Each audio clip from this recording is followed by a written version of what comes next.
साथियों, आप सभी का स्वागत है। गंगा कावेरी व्याख्यान माला श्री लाल बहादुर शास्त्री महाविद्यालय गोंडा उत्तर प्रदेश, पॉम्पे कॉलेज आयकड़ा मंगलुरु एवं कर्नाटक राज्य विश्वविद्यालय महाविद्यालय प्राध्यापक संघ बेंगलुरु के संयुक्त तत्वावधान में संचालित है। मैं doctor S A Manjunath Ganga Kaveri व्याख्यान माला की और एक कड़ी के साथ मैं आपके सामने उपस्थित हूँ।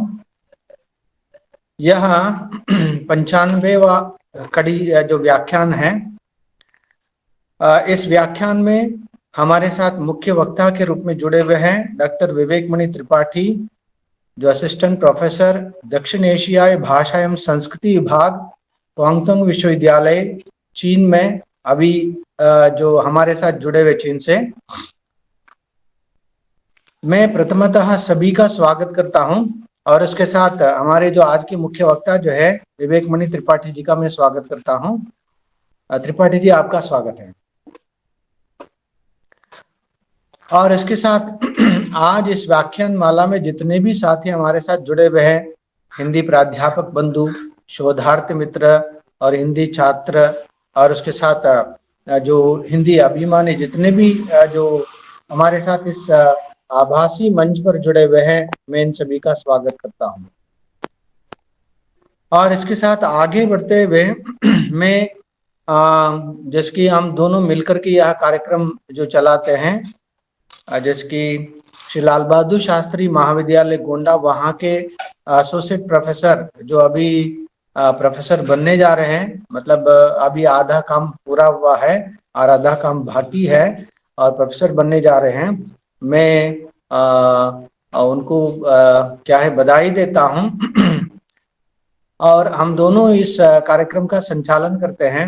मैं श्री लाल बहादुर शास्त्री महाविद्यालय गोंडा के associate professor Shri doctor Jayshankar Tiwari ji का मैं स्वागत करता हूं और वे आए और आज के मुख्य वक्ता जो है श्री डॉक्टर विवेक मणि त्रिपाठी जी का संक्षिप्त परिचय इस पटल पर प्रस्तुत करने का प्रयास करें।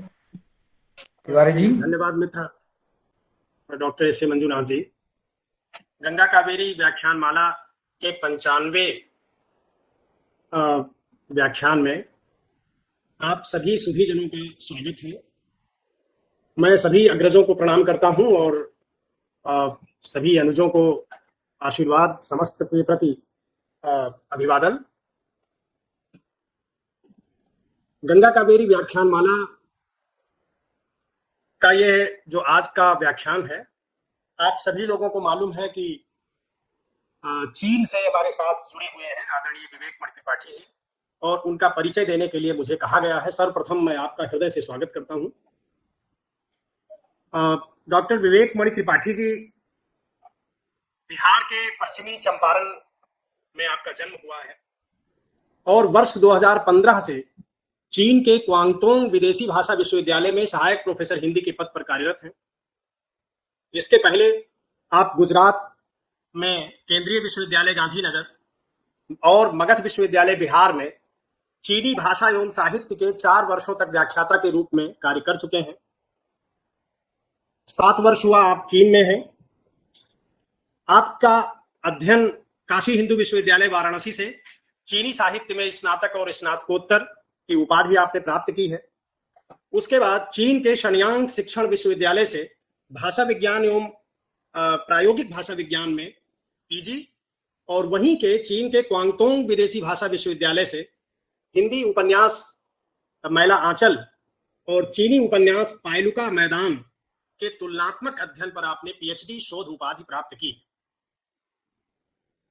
वर्ष 2021 में क्वांगतुंग विदेशी भाषा विश्वविद्यालय द्वारा दूसरी बार आपको उत्कृष्ट अंतर्राष्ट्रीय शिक्षक पुरस्कार से नवाजा गया है।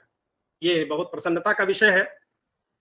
वर्ष 2019 में चीन में शिक्षा में विशेष योगदान के लिए चीन के राष्ट्रपति पुरस्कार के लिए आप नामित हुए। वर्ष 2018 में चीन के पेइचिंग में आयोजित शंघाई सहयोग संगठन के प्रथम मीडिया शिखर सम्मेलन में भारत का प्रतिनिधित्व करने का सुअवसर आपको प्राप्त हुआ। वर्ष 2016 में चीन के क्वांगतुंग विदेशी भाषा विश्वविद्यालय की 50वीं वर्षगांठ पर चीन की जो पहली हिंदी पत्रिका है संचेतना, उसका संपादन प्रकाशन करने के लिए भारतीय प्रधानमंत्री श्री नरेंद्र मोदी जी द्वारा प्रशंसित हुए हैं आप, प्रशंसा पत्र आपको प्राप्त हुआ है। वर्ष 2016 में भारत चीन मैत्री सहयोग को बढ़ावा देने के लिए बनने वाली फिल्म महान बौद्ध भिक्षु हुएनसांग में जिन्होंने अभिनय किया हुएनसांग का, आपने उन्हें ऐसे चीनी अभिनेता को हुआंग शाओमिंग को संस्कृत और हिंदी आपने पढ़ाया है। ये अवसर आपको प्राप्त हुआ। क्वांगतुंग विदेशी भाषा विश्वविद्यालय के हिंदी के तृतीय एवं चतुर्थ वर्ष के विद्यार्थियों के लिए नए क्षितिज नाम से हिंदी साहित्य पाठ्य पुस्तक का आपके द्वारा संकलन संपादन किया गया है। वर्ष 2021 में तारक सेवा संस्था वाराणसी ने आपको राष्ट्र गौरव सम्मान और विश्व हिंदी साहित्य परिषद दिल्ली ने हिंदी प्रज्ञा सम्मान से अलंकृत किया है। आदरणीय विवेक मणि त्रिपाठी जी, जो आज के मुख्य वक्ता हैं, जो चीन में हिंदी भाषा की एवं साहित्य की स्थिति पर अपना वक्तव्य देंगे, वो कई महत्वपूर्ण शोध जर्नल के संपादन से भी जुड़े हुए हैं। आर्यावर्त शोध पत्रिका के सहायक संपादक के रूप में, अक्षरा जो बहुविषयक शोध जर्नल है उसके सह संपादक के रूप में, समागम शोध जर्नल, शोध ऋतु जर्नल के संपादन मंडल के सदस्य हैं।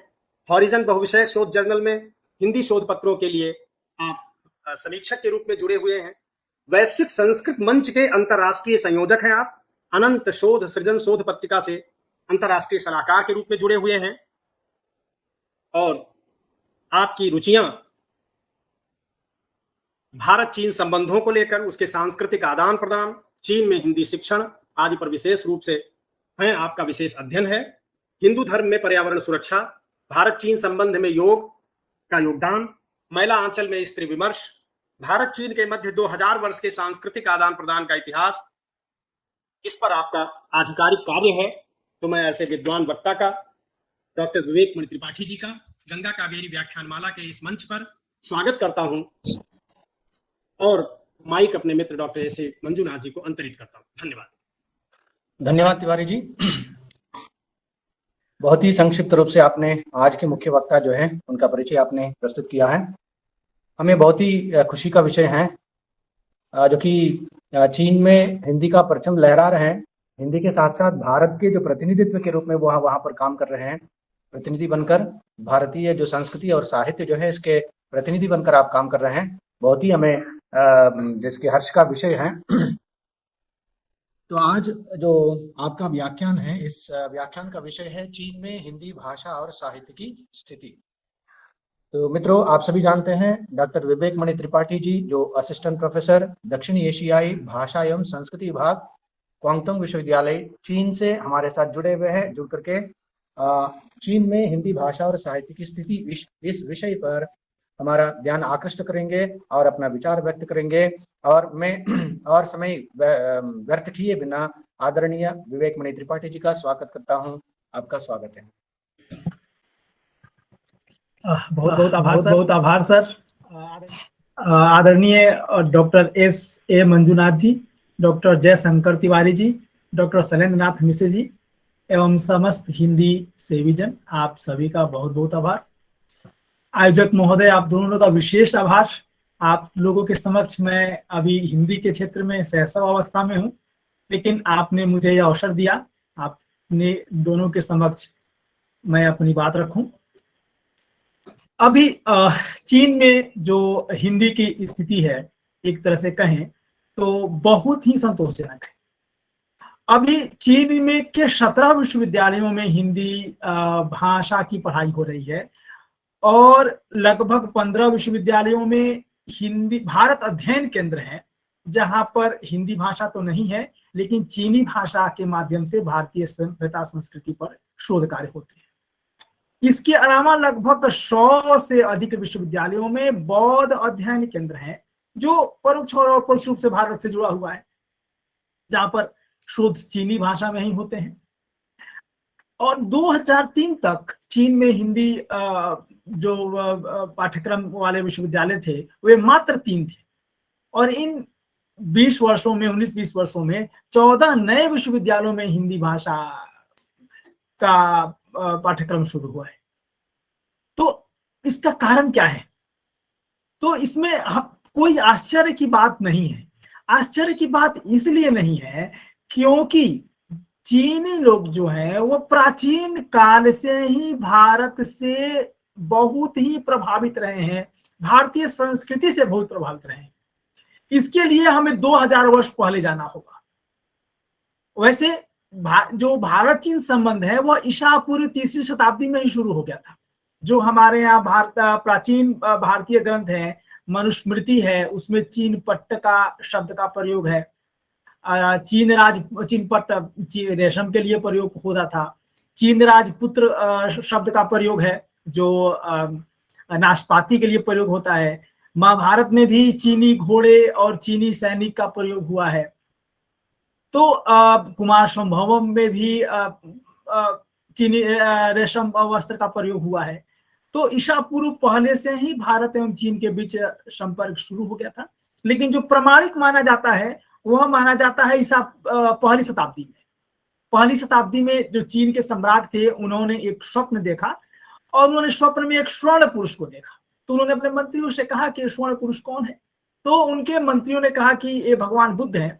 तो चीनी सम्राट ने अपने मंत्रियों को बोला कि आप जाएं भारत और भारत से आप उनको लेकर आए भगवान बुद्ध को।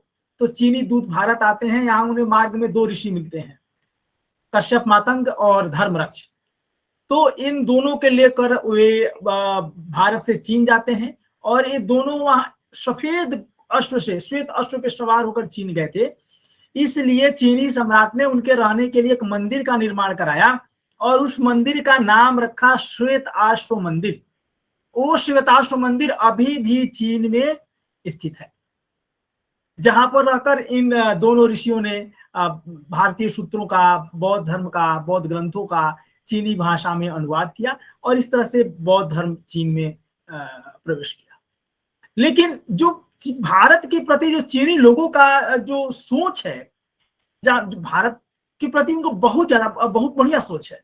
कैसे? जैसे एक उदाहरण दूंगा। चीनी भाषा में चीनी लोग अपने देश को बोलते हैं चोंगको। चोंगको का अर्थ होता है मध्य देश। मतलब चीनी लोग मानते थे प्राचीन काल में कि उनका जो देश है वो विश्व के, वो धरती के मध्य में है और वे अपने आप को स्वर्ग मानते थे कि जो हमारा देश है, हमारा चीन है, वह धरती का स्वर्ग है क्योंकि वह धरती के केंद्र में स्थित है। फिर जब उन्हें भारत के बारे में पता चलता है तब वे चीनी लोग भारत को एक नया संज्ञा देते हैं, सीथियन, जिसका अर्थ होता है पश्चिम का स्वर्ग। भारत के अलावा चीनी लोगों ने अन्य किसी भी देश को स्वर्ग की संज्ञा नहीं दी है। बहुत से चीनी नाम संस्कृत चीनी भाषा में भारत के लिए नाम रहे हैं। जैसे फोलोमन को था ब्राह्मण देश कहा जाता था, फिर सिंधु देश कहा जाता था तो शंतु कहा गया, पश्चिम का स्वर्ग कहा गया। अभी चंद्रमा इंदु के आधार पर चीनी लोग भारत को इंतु बुलाते हैं। तो कहने का तात्पर्य यह है कि प्राचीन काल से ही चीनी लोग भारत के बारे में जानने के प्रति बहुत ही इच्छुक रहे हैं और इसका परिणाम है जो उन्होंने हमें स्वर्ग की, पश्चिम का स्वर्ग की संज्ञा दी। इसके अलावा जब बौद्ध धर्म जाता है पहली शताब्दी में चीन में, उसके बाद से अनवरत रूप से भारत से बहुत से विद्वान चीन जाते हैं और चीन से बहुत से विद्वान भारत आते हैं और इसका परिणाम यह होता है कि चीनी संस्कृति पर बौद्ध धर्म के अलावा बहुत ज्यादा भारतीय संस्कृति का प्रभाव पड़ता है। अब चीनी भाषा को ही ले लें तो चीनी भाषा में 4 स्वर होते हैं और ये 4 स्वर संस्कृत से गए हैं। चीनी भाषा में लगभग 30,000 शब्द संस्कृत भाषा से हैं। चीन का नेत्र विज्ञान हो, चिकित्सा विज्ञान हो, नक्षत्र विज्ञान हो, शिल्प विज्ञान हो, जो अभी चीन में कहीं भी जाएंगे आपको स्तूप मिल जाएंगे। स्तूप कला हो, स्थापत्य कला हो, भित्ति चित्र बनाना हो, भित्ति चित्र की कला हो, ये सभी भारत से गए हैं।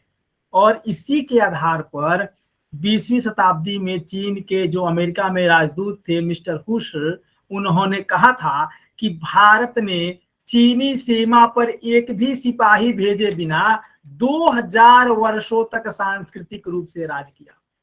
तो यह हमारे लिए और गर्व की बात इसलिए है कि चीन स्वयं विश्व की 4 महान सभ्यताओं में से एक है और हमारी संस्कृति ने उनकी सभ्यता एवं संस्कृति को इतने बड़े स्तर पर प्रभावित किया। अब हुआ क्या, जो भारतीय ज्ञान विज्ञान चीन पहुंचता है, उसका चीनी भाषा में अनुवाद होता है, तो चीनी लोगों को भारत को जानने की इच्छा और बलवती होती है, और बहुत से चीनी तीर्थयात्री भारत आते हैं, पैदल आते हैं, जिसमें फाहियान, इत्सिंग, वेनसांग प्रमुख है। इनमें सबसे महत्वपूर्ण वेनसांग है, जो 7वीं शताब्दी में चीन से चलते हैं पैदल भारत के लिए, 5000 किलोमीटर की दूरी तय कर वो भारत आते हैं, और मार्ग में छोटे बड़े 120 देश पड़ते हैं उनको पार करते हुए। और पहुंचते कहाँ हैं? वे पहुंचते हैं नालंदा विश्वविद्यालय। नालंदा विश्वविद्यालय क्या करने पहुंचते हैं? उसको तहस नहस करने नहीं पहुंचते हैं बख्तियार खिलजी की तरह, वे वहां पर पहुंचते हैं ज्ञान की प्राप्ति के लिए। भारत तो बहुत लोग आए हैं, मुस्लिम लुटेरे आए, अंग्रेज लुटेरे आए, डच आए, अरबी आए, मंगोल आए, अफगान आए, लेकिन ये सभी लोग भारत को पददलित करने आए, भारत को लूटने आए।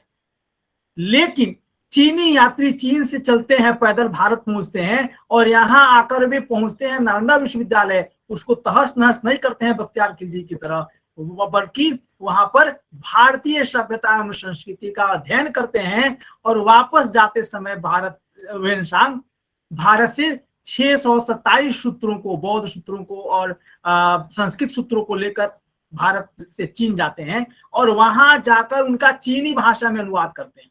उनमें से अधिकतर अभी भी चीन में प्राप्त हैं, चीनी भाषा में वो अनुदित हुई सूत्र, लेकिन भारत में उनमें से एक भी प्राप्त नहीं है, क्योंकि दुर्दांत मुस्लिम आक्रमणकारी बख्तियार खिलजी ने नालंदा विश्वविद्यालय को जला दिया, तहस नहस कर दिया, और उसके साथ ही जो हमारी 1000 वर्षों की अमूल्य निधि नालंदा विश्वविद्यालय में जमा थी, वह समाप्त हो गई, वह नष्ट हो गई। लेकिन जो अभी वेनसांग का यात्रा वृत्तांत इतना महत्वपूर्ण है भारत के लिए कि आज भारत में वेनसांग जब वापस चीन चले गए, उन्होंने अपना यात्रा वृत्तांत भी लिखा, और उसी यात्रा वृत्तांत के आधार पर भारत में खुदाई हुई पुरातन स्थलों की, और भारत के 80% बौद्ध स्थल, सारनाथ हो, नालंदा हो, राजगीर हो, कुशीनगर हो, कपिलवस्तु हो, ये वेनसांग की यात्रा वृत्तांत के आधार पर खोजे गए हैं। यदि वेनसांग का यात्रा वृत्तांत नहीं होता, तो जो वर्तमान समय के हमारे इतिहासकार हैं, विशेषकर जो वामपंथी इतिहासकार हैं, उन्होंने हमारी प्राचीन मध्यकालीन सभ्यता एवं संस्कृति को पता नहीं कहां दफन कर दिया होता, हम इसकी कल्पना भी नहीं कर सकते। तो इस प्रकार कहने का मेरा अर्थ यह है कि अभी चीनी लोग भारत को जानने का प्रयास कर रहे हैं, हिंदी भाषा के माध्यम से प्रयास कर रहे हैं। तो इसका कारण यही है कि हमारे बीच, भारत एवं चीन के बीच 2000 वर्षों का सांस्कृतिक आदान प्रदान रहा है। प्राचीन काल से ही चीनी लोग भारत को, भारतीय संस्कृति को, सभ्यता को जानने का अनवरत रूप से प्रयास करते आ रहे हैं, भारत से सीखते आ रहे हैं, और यह प्रयास वर्तमान समय में भी जारी है। अभी भी चीनी विद्वान लोग भारतीय समाज संस्कृति को जानना चाहते हैं। संस्कृति जो होती है वह किसी भी देश की आत्मा होती है, और भाषा उस आत्मा की संवाहक होती है। अब चूंकि भारतीय संस्कृति को जानना है, तो निश्चित रूप से हम भारतीय भाषाओं के माध्यम से ही हम भारतीय संस्कृति को जानेंगे, हम अंग्रेजी के माध्यम से नहीं जान सकते हैं। और चीनी लोग इस गूढ़ बात को जानते हैं, और इसीलिए वे भारतीय भाषाओं के माध्यम से भारतीय सभ्यता एवं संस्कृति को जान का प्रयास कर रहे हैं। और वर्तमान में चीन में 7 भारतीय भाषाओं पर अध्ययन हो रहे हैं, जिनमें संस्कृत है, पाली है, तमिल है, पंजाबी है, गुजराती है, उर्दू है, बंगाली है और हिंदी है। हिंदी को छोड़कर अन्य भाषाओं में 1 और 2 वर्ष के डिप्लोमा पाठ्यक्रम है, क्योंकि हिंदी भारत में बड़े स्तर पर बोली जाती है, इसलिए हिंदी वहां पर व्यापक स्तर पर पढ़ाई जा रही है, और हिंदी में BA, MA और PhD पाठ्यक्रम है। लेकिन अभी भी चीनी लोगों ने संस्कृत को छोड़ा नहीं है। प्राचीन काल में तो भारत की भाषा संस्कृत थी, भारतीय संस्कृति को जानने की शोध करते थे। आज चीन भारत में ही संस्कृत भाषा को मृत भाषा की संज्ञा प्रदान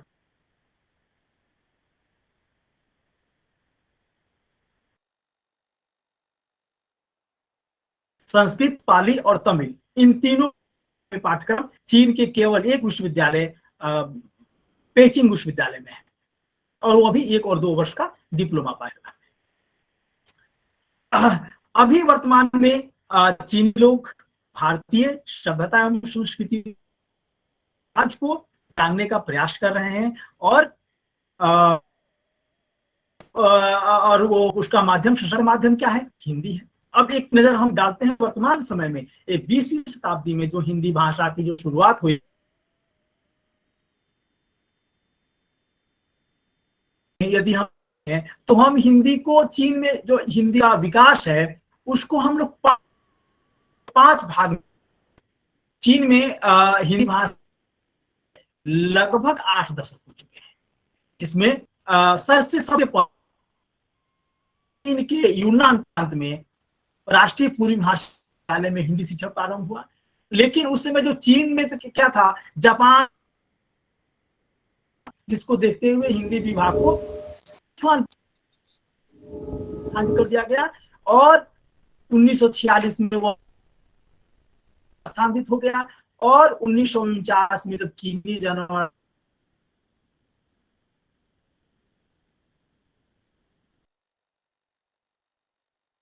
तो इस प्रकार से जो पहला चरण है चीन में हिंदी के विकास का, वह 1900, लेकिन चूंकि यह जो समय था 1942 से 1948 तक, राजनीतिक रूप से यह चीन में उठा पटक का, जिसके कारण इस समय चीन में हिंदी भाषा और साहित्य में, शिक्षण में ज्यादा प्रगति नहीं हुई। जो दूसरा जो चरण है वह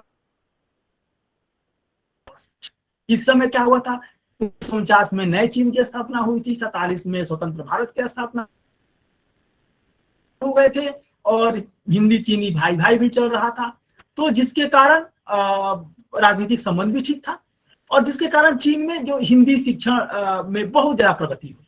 दोनों देश के नेताओं ने भी हिंदी को पढ़ने के, चीन जो प्रधानमंत्री चौ एन-लाई थे, उन्होंने भी चीनी विद्यार्थियों को हिंदी पढ़ने के लिए प्रेरित किया। उस समय भारतीय राजदूत महोदय की जो पत्नी थी चीन में, फिर उन्होंने पेजिंग विश्वविद्यालय में हिंदी पढ़ाना शुरू किया।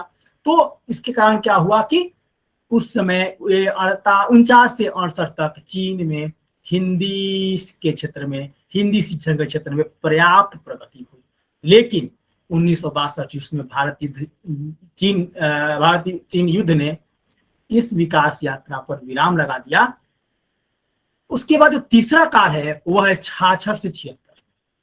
66 से 76 जो था, यह भी बहुत ही असामान्य काल था। इस समय क्या हुआ था, इस समय चीन के जो माओ जेतुंग ने, उन्होंने एक सांस्कृतिक क्रांति शुरू कर दी थी। और सांस्कृतिक क्रांति में क्या हुआ था कि जो गांव के लोग थे वे शहर में चले गए, और जो शहर के लोग थे वे गांव में चले गए। अब हुआ क्या, तो जो विश्वविद्यालय में जो नामांकन हुआ वह परीक्षा के आधार पर नहीं हुआ, पैरवी के आधार पर हो गया था, तो असामान्य लोग आ गए। तो इस तरह से इस काल में हिंदी में शिक्षण में, चीन के हिंदी में कोई ज्यादा प्रगति नहीं हुई। चौथा जो चरण है वह 76 से 2005 था। इस समय भारत चीन संबंध पुनः धीरे धीरे ठीक होने लगे, तो इसमें भी लेकिन ज्यादा प्रगति नहीं। जो 5वां चरण है वह है 2005 से अब तक क्या हुआ था, 2005 के बाद चीन एक आर्थिक शक्ति के रूप में बन गया था, और जो चीन था वो आधुनिकतावाद और आर्थिक सुधारावाद में प्रवेश कर चुका था। चीन में चारों ओर सकारात्मक परिवर्तन हुए थे, नए विश्वविद्यालयों की स्थापना हुई। तो इस काल में चीन में हिंदी की पढ़ाई, चीनी राष्ट्रपति भारत आए 2005 में, फिर दोनों देशों के बीच व्यापार भी शुरू हुआ बहुत ज्यादा। तो 2005 के बाद हिंदी की जो स्थिति थी बहुत ज्यादा प्रगति हुई। अब यहाँ पर एक और कारण है, प्रश्न है कि पढ़ा तो हो गया कि चीनी लोग हिंदी भाषा पढ़ते हैं, उनका उद्देश्य है भारत की सभ्यता एवं संस्कृति को जानने का एवं समझने का, लेकिन यह कारण पर्याप्त नहीं है, क्योंकि चीनी लोग तो फिर अगर चीनी लोग तो चीनी भाषा के माध्यम से ज्यादा अच्छे से भारत को समझ सकते हैं, तो उन्हें क्या आवश्यकता है भारतीय भाषाओं के माध्यम से भारत को समझने की। तो यहां पर अब यह है कि अब हमारी जो हिंदी है वह जनभाषा, लोक भाषा, राजभाषा, विश्व भाषा से होते हुए बाजार की भाषा बन चुकी है। आज हमारी हिंदी सुदूर विदेश में भी लोगों को, विद्यार्थियों को हिंदी भाषा के माध्यम से नौकरी दिलाने में सक्षम है। यह सबसे बड़ा कारण है वर्तमान में चीन में हिंदी के लोकप्रिय होने का। वैसे भी विदुर नीति में महात्मा विदुर जी भी कहते हैं कि अर्थ करी च विद्या, विद्या कैसी हो तो वह अर्थ प्रदान करने वाली हो। जो वर्तमान सदी है, 21वीं सदी है, यदि युवाओं को नौकरी नहीं मिलेगी तो वे क्यों किसी विषय को पढ़ेंगे, क्या क्यों पढ़ेंगे, उसको कारण लगता है। तो यह सबसे मजबूत महत्वपूर्ण कारक है हमारी हिंदी के लिए कि अब हमारी हिंदी जो है वह बाजार की भाषा बन चुकी है, केवल भारत में ही नहीं बल्कि भारत से बाहर भी। अब यहाँ पर प्रश्न उठता है कि चीन में जो लोग हिंदी पढ़ रहे हैं तो किस तरह बाजार की भाषा बन रही है, कहाँ पे नौकरी मिल रही है। तो जो सबसे बड़ा क्षेत्र है वह तो अकादमिक क्षेत्र है। जैसे 2003 के पहले केवल 3 विश्वविद्यालयों में हिंदी भाषा की पढ़ाई हो रही थी और वर्तमान में 17 विश्वविद्यालयों में। तो बड़े स्तर पर जो हिंदी विभाग खुले हैं चीन के विश्वविद्यालयों में, और हर हिंदी विभाग में 4 से 5 हिंदी के अध्यापकों की आवश्यकता होती है। तो इस कारण बहुत से चीनी युवा हिंदी अध्यापन के क्षेत्र में आ रहे हैं और वे हिंदी में BA MA कर रहे हैं, PhD कर रहे हैं, भारत भी आ रहे हैं PhD कर रहे हैं। तो यह अकादमिक क्षेत्र में बहुत मिल रहा है चीनी लोगों को, चीनी विद्यार्थियों हिंदी पढ़ रहे हैं। कंपनियों में नौकरी के अवसर अभी भारत में हम चीनी मोबाइल को ले लें, भारत का मोबाइल बाजार है, उस पर लगभग 80 चीनी मोबाइल कंपनियों का अधिकार है। तो इससे होता क्या है, जो चीनी कंपनियां हैं वे उन चीनी युवाओं को ज्यादा वरीयता देती हैं जो चीनी और अंग्रेजी के अलावा हिंदी भाषा का ज्ञान रखते हैं, क्योंकि उन्हें भारत में व्यापार करना है, भारत के सुदूर गांव में व्यापार, तो उन्हें भारतीय भाषाओं के जानकारों की आवश्यकता होती है। तो ऐसे में जो हिंदी से चीनी युवा जो स्नातक हो रहे हैं उन्हें एक अच्छी सैलरी के साथ नौकरी मिल जाती है। चीन में भी जो बहुत सारी कंपनियां हैं जो भारत से संबंधित काम करती हैं, भारत में निवेश करती हैं, और तो जो कंपनियां भारत में निवेश करती हैं वे भी हिंदी के जानकार चीनी युवतियों को उन्हें अपने यहाँ नौकरी पर का निमंत्रण देती है। दूसरा है अनुवाद के क्षेत्र में। अब अनुवाद के क्षेत्र में 2 तरह के अनुवाद हैं, एक हो गए साहित्यिक अनुवाद और एक हो गया अकादमिक अनुवाद और एक हो गया व्यापारिक अनुवाद। अब पहले व्यापारिक अनुवाद पर आते हैं। अब व्यापारिक अनुवाद में क्या है कि अभी तो कोरोना के कारण सब कुछ ठप पड़ा हुआ है। मैं जिस शहर में रहता हूँ ग्वांगझोउ में, तो ग्वांगझोउ में लगभग 10,000 से ज्यादा भारतीय हैं, 30 से ज्यादा भारतीय रेस्टोरेंट हैं, 5-10 तो उसमें से शुद्ध शाकाहारी रेस्टोरेंट है, जबकि चीन में शुद्ध शाकाहारी रेस्टोरेंट खोजना बहुत ही मुश्किल है। तो कारण क्या है कि पहले जो था विदेश में, चीन में बड़े व्यापारी ही व्यापार करने जाते थे। अब क्या हुआ है, चीन जो है भारत का सबसे बड़ा व्यापारिक साझेदार है। चीन और भारत के बीच में फ्लाइट की संख्या बढ़ी हुई है। अब दूरियां सिमट कर 4 घंटे 5 घंटे में रह गई हैं। कोलकाता से जाएंगे तो 2 घंटा में पहुंच जाएंगे, दिल्ली से जाएंगे तो 5 घंटा में पहुंच जाएंगे। तो इसका कारण, इसके चलते अब भारत के छोटे और मझोले व्यापारी भी आसानी से चीन व्यापार करने जाते हैं। जब छोटे और मझोले व्यापारी जाते हैं तो वे उन्हें अंग्रेजी उतनी अच्छी नहीं आती, तो वे हिंदी को ज्यादा वरीयता देते हैं, और जिसका कारण यह है कि हिंदी के अनुवादकों की मांग बढ़ रही है। दूसरा है अनुवाद में फिल्मों का। अभी चीन में हिंदी फिल्में बहुत ज्यादा लोकप्रिय हो रही हैं। तो चीन में, अब एक इसका मैं उदाहरण दूंगा, सीक्रेट सुपरस्टार। चीन, भारत में इस मूवी फिल्म ने 40 करोड़ कमाए और चीन में इस फिल्म ने 700 करोड़ कमाए। दंगल ने 1300 करोड़ कमाए। थ्री इडियट, बजरंगी भाईजान, बाहुबली, पैडमैन, अंधाधुंध, ये बहुत सी फिल्में चीन में प्रदर्शित हुई और बहुत बड़े स्तर पर इन्होंने धनोपार्जन किया। और चूंकि चीन में हिंदी फिल्मों की सफलता के महत्व अधिक हैं। क्यों अधिक है? हिंदी फिल्में तो यूरोप, अमेरिका में भी चलती हैं, लेकिन अमेरिका, ब्रिटेन में हिंदी फिल्में चलती हैं तो वहां पर हिंदी फिल्मों के 90% दर्शक भारतीय मूल के लोग होते हैं, या पाकिस्तान, अफगानिस्तान, श्रीलंका, नेपाल, ये सब लगभग हमारे यहाँ से ही होते हैं। लेकिन चीन में जो हिंदी फिल्मों के दर्शक हैं वे 99% दर्शक चीनी मूल के लोग हैं। इसलिए चीन में हिंदी फिल्मों की लोकप्रियता के ज्यादा महत्व है। और तीसरा इसके अलावा हिंदी धारावाहिक भी बहुत लोकप्रिय है, जैसे देवों के देव महादेव, उसका तो हमारे विद्यार्थियों ने चीनी सबटाइटल भी किया था। और भगवान बुद्ध, ये जो कभी सास भी कभी बहू थी, ये जो धारावाहिक, हिंदी धारावाहिक, ये भी चीन में बहुत लोकप्रिय हो रहे हैं। अब जब हिंदी फिल्में, हिंदी धारावाहिकें जब चीन में प्रदर्शित होती हैं तो वे चीनी सबटाइटल के साथ प्रदर्शित होती हैं। और ऐसी स्थिति में जो हिंदी के जानकार हैं उनके लिए यह बहुत बढ़िया अवसर होता है कि वे इस मूवी का, उन्हें एक अच्छी नौकरी मिलती है, एक अच्छी सैलरी के साथ वे मूवी का, फिल्मों का, धारावाहिकों का हिंदी से चीनी भाषा में अनुवाद करते हैं। तो यह भी एक अनुवाद के क्षेत्र में है। लेकिन यहाँ पर एक और महत्वपूर्ण बात है कि अभी चीन में हिंदी फिल्में लोकप्रिय क्यों हो रही हैं, इतनी ज्यादा क्यों लोकप्रिय हो रही हैं?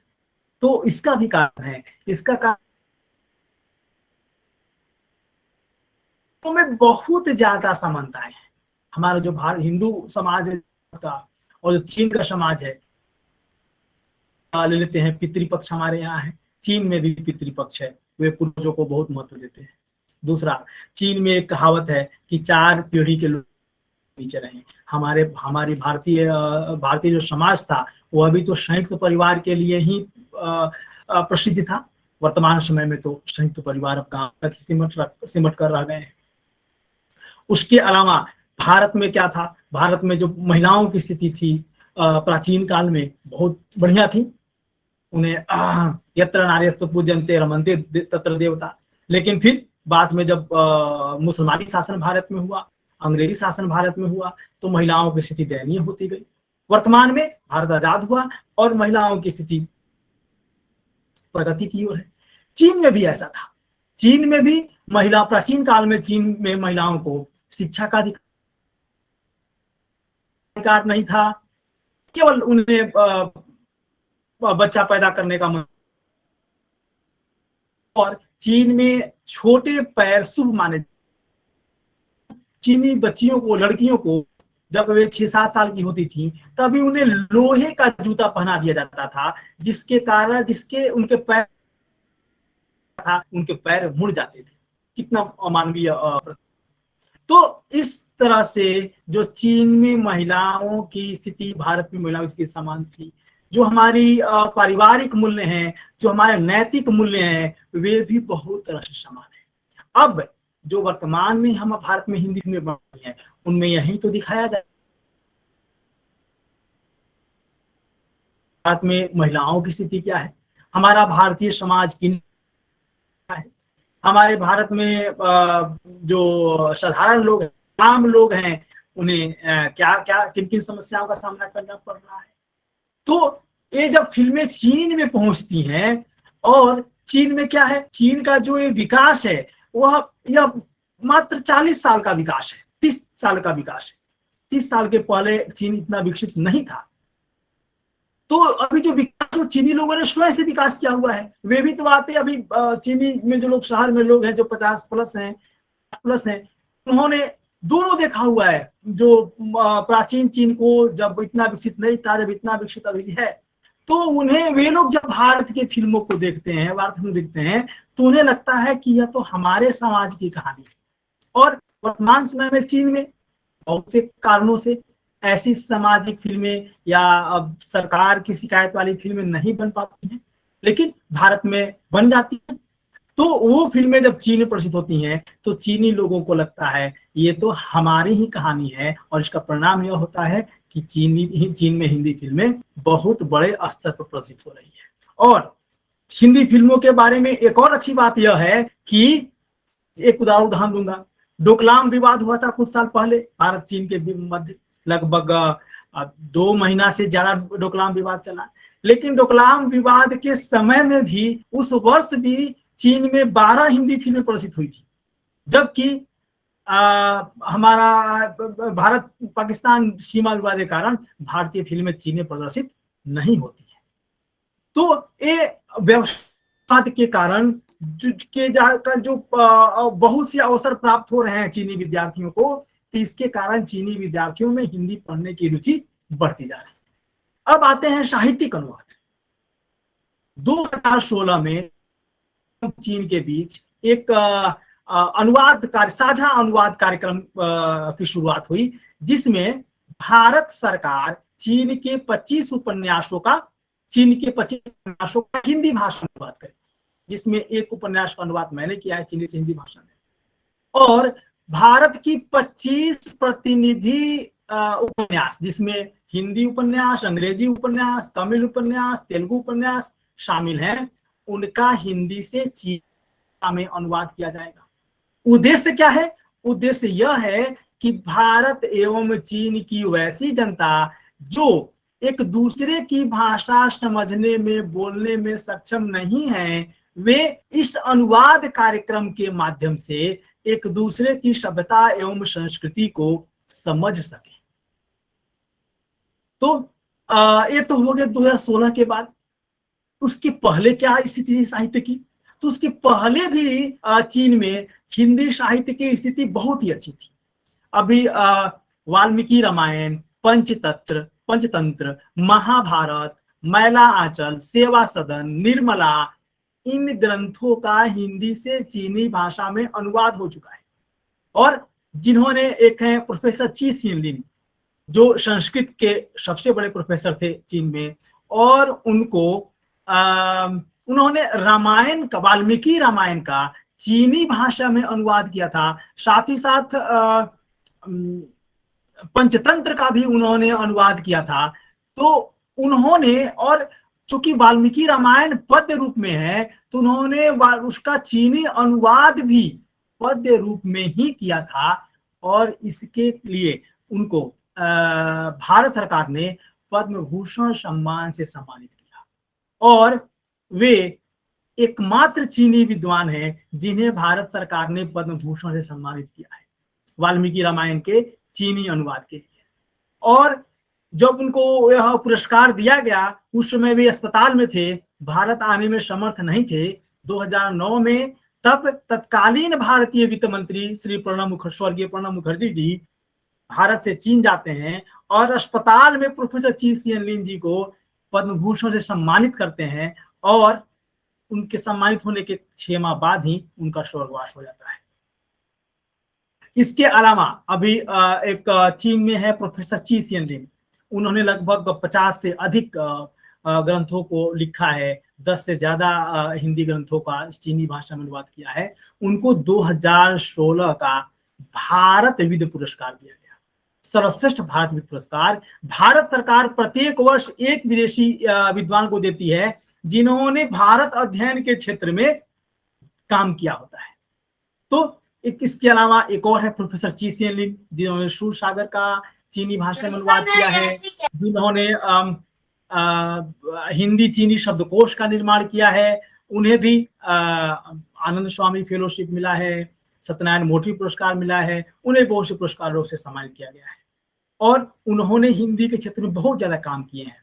प्रोफेसर चांग चिंग खुई जी ने जो पेइचिंग विश्वविद्यालय में है, अभी चीन में जितने भी लोग वे चीन में हिंदी में पीएचडी करने वाले पहले विद्वान हैं, उनके पहले जितने भी विद्वान थे जिन्होंने रामायण महाभारत का अनुवाद किया है, वे सभी जर्मनी से जाकर संस्कृत में पीएचडी किए हुए हैं। तो वे पहले विद्वान थे जिन्होंने चीन में हिंदी में पीएचडी की।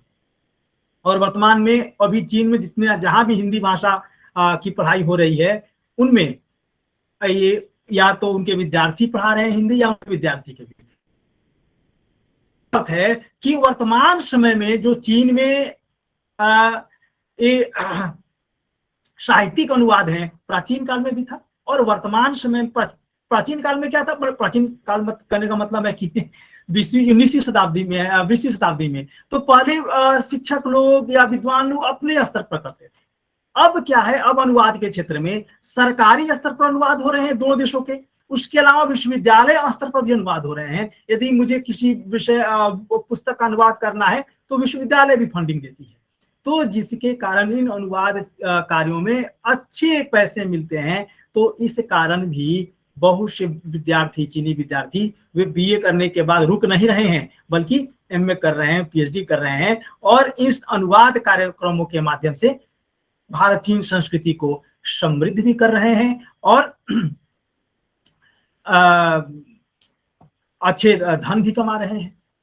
दूसरी अभी जो दूसरा जो क्षेत्र है वह है पर्यटन के क्षेत्र में।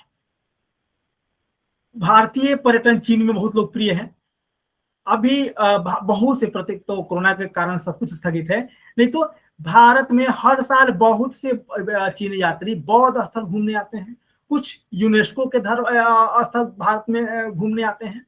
और अभी दो नए शब्द बने हैं, एक है योग टूरिज्म, योग पर्यटन, और एक है मेडिकल टूरिज्म। भारत में मेडिकल चीन से सस्ता है, तो बहुत से चीनी लोग भारत में दवा कराने आते हैं। और योग, चीन में योग और आयुर्वेद बहुत ही लोकप्रिय है। चीन के लगभग 600 शहरों में योग केंद्र स्थापित है। और यदि कहें कि चीन में हर तीसरा चौथा आदमी योग करता है तो कोई अतिशयोक्ति नहीं होगी। तो वैसे चीनी लोग जो भारत घूमने आते हैं वे 10 दिन के लिए आते हैं और उनमें से बहुत से चीनी लोग 5 दिन घूमते हैं और 5 दिन योग करते हैं। तो ये दो, इसके कारण भी तो ये जो पर्यटन कंपनियां हैं भारत की, चीन की, वे भी जो चीनी युवा जो हिंदी में स्नातक हैं, वे उन युवाओं को ज्यादा वरीयता देते हैं, जिसके कारण वे चीन में चीनी पर्यटकों को आकर्षित कर सकें कि वे भारत में मेडिकल टूरिज्म के लिए जाएं, योग पर्यटन के लिए जाएं, आयुर्वेद पर्यटन के लिए जाएं, यूनेस्को के स्थल देखने जाएं या बौद्ध स्थल देखने जाएं। और तीसरा है अभी सिविल सेवा में भी अभी भारत चीन संबंध एक तरह से कहें कि कब अच्छा होगा और कब खराब होगा, इसकी कोई कुछ नहीं कर सकता। विशेषकर राजनीतिक संबंध, भारत चीन राजनीतिक संबंध हमेशा उथल पुथल के दौर से गुजर रहा है। तो अभी सिविल सेवा में भी बहुत से लोग हिंदी भाषा पढ़ रहे हैं कि हिंदी भाषा पढ़कर सिविल सेवा में जाएंगे और भारत चीन के विशेषज्ञ बनेंगे। एक और है अभी मीडिया के क्षेत्र में। अभी चीन में एक पत्रिका है भारत चीन वार्ता। यह अंग्रेजी, चीनी, हिंदी 3 भाषा में निकलती है। एक चाइना रेडियो इंटरनेशनल है जो करीब 20 से ज्यादा भाषाओं में अपनी सेवा देता है, जिसमें हिंदी भी शामिल है। तो इस तरह मीडिया के क्षेत्र में भी हिंदी के माध्यम से अवसर बन रहे हैं, इसलिए विद्यार्थी हिंदी पढ़ रहे हैं और मीडिया के क्षेत्र में भी जा रहे हैं, सिविल सेवा के भी क्षेत्र में जा रहे हैं, योग आयुर्वेद के भी क्षेत्र में जा रहे हैं। और इन सब के अलावा जो सबसे महत्वपूर्ण बात है वह यह है कि राजकीय प्रश्रय, जो चीन में हिंदी शिक्षण है उसको दोनों सरकारों का सहयोग मिल रहा है। राजकीय प्रश्रय बहुत आवश्यक है। इसके लिए एक उदाहरण देंगे हम। जैसे अभी पहले भारत में क्या था, पहले भारत में मुहावरा था कि हाथ कंगन को आरसी किया, पढ़े लिखे को फारसी किया। फिर वही फारसी और एक नया मुहावरा आया कि पढ़े फारसी बेचे तेल। राजकीय प्रश्रय समाप्त हो गया तो वहीं फारसी नगण्य हो गई, उसकी महत्व भी नहीं रह गया। तो चीन में यदि हिंदी प्रगति कर रही है तो इसमें दोनों देशों का जो सहयोग है वह बहुत ही महत्वपूर्ण है। अब जैसे चीन में लगभग 17 विश्वविद्यालयों में भी हिंदी भाषा की पढ़ाई हो रही है, और जहां जहां चीन में हिंदी है वहां वहां चीनी सरकार ने स्वयं के खर्चे से एक एक भारत से एक हिंदी विशेषज्ञ को रखा है अपने खर्चे से। इसके अलावा चीन में भारत के 4 हिंदी पीठ भारत ने स्थापित किए हैं, और प्रत्येक वर्ष भारत सरकार इन चारों पीठों पर भारत से हिंदी के प्रोफेसरों को भेजती है स्वयं के खर्चे से। भारत सरकार अब स्वयं वहन करती है उस खर्च को। तो इससे क्या होता है कि ज्यादा आदान प्रदान बढ़ता है। उसके अलावा जो विद्यार्थी स्तर पर जो आदान प्रदान होता है, जैसे अभी भारत जो चीन में हिंदी विद्यार्थी पढ़ रहे हैं हिंदी, उनके लिए भारत और चीन दोनों सरकारों ने संयुक्त छात्रवृत्ति की शुरुआत की है। अब तो भारत सरकार है, हमारे जो चीनी विद्यार्थी हैं हिंदी पढ़ने वाले, वे भारत के केंद्रीय हिंदी संस्थान जाते हैं 1 साल के लिए हिंदी पढ़ने। उन्हें चीनी सरकार भी देती है छात्रवृत्ति, और भारत सरकार भी छात्रवृत्ति देती है। अब यहाँ पर देखिए, ये बहुत महत्वपूर्ण, ये बहुत ज्यादा कार्य करता है उन विद्यार्थियों का छात्रवृत्ति देना। कहा तो जाता है कि युवा जो होते हैं वो देश का भविष्य होते हैं, लेकिन मेरा अलग मानना है। मेरा मानना है कि जो युवा होते हैं वे देश के वर्तमान होते हैं। भविष्य तो हमने देखा ही नहीं है, हमारा वर्तमान सही रहेगा तो भविष्य निश्चित रूप से सही होगा। तो जो हमारे विद्यार्थी, चीनी विद्यार्थी हिंदी पढ़ते हैं, जो भारत जाते हैं, जिनमें अधिकतर लड़कियां होती हैं, जाते समय उनका बहुत सा प्रश्न होता है। आते हैं हमसे मिलने कि विवेक जी हम भारत जा रहे हैं, लेकिन हमारे पास कुछ प्रश्न है कि हम भारत जा रहे हैं, क्या भारत सुरक्षित है, क्या वहां महिलाएं सुरक्षित हैं, क्या हम वहां अकेले यात्रा कर सकते हैं, छोटे कपड़े पहन सकते हैं। हम समाचार पत्रों में देखते हैं कि वहां पर बहुत ज्यादा बलात्कार होते रहते हैं। तो मैंने कहा कि आप स्वयं जाएं और स्वयं की आंखों से भारत को देखें और फिर बताएं, मैं अब क्या बताऊं। और वहीं विद्यार्थी जब भारत आते हैं, 1 साल रहते हैं, यहाँ पर अकेले घूमते हैं, पढ़ते हैं, लिखते हैं, जब वापस चीन आते हैं, मैं उनसे पूछता हूं कि भारत के प्रति आपकी क्या राय है, तो उनकी राय पूरी तरह से बदल चुकी होती है। कहते हैं भारत वैसा नहीं है जो मीडिया दिखाता है, जो हमने मीडिया के द्वारा देखा है।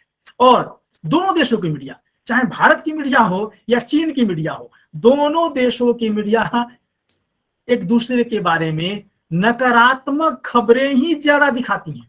आप भारत में भी चीन के प्रति खबरें देखिए, 90% नकारात्मक खबर मिलेंगी। भारतीय चीनी मीडिया में भी आप भारत के प्रति खबरें देखें तो नकारात्मक खबरें 90% से अधिक दिखेंगी। तो मीडिया इस क्षेत्र में अपना पूरा योगदान नहीं कर पा रहा है। और जो हमारे विद्यार्थी भारत से 1 साल पढ़कर चीन आते हैं, बीए करने के बाद वे पुनः भारत चले जाते हैं, उसमें से अधिकतर एमए करने, पीएचडी करने या नौकरी करने।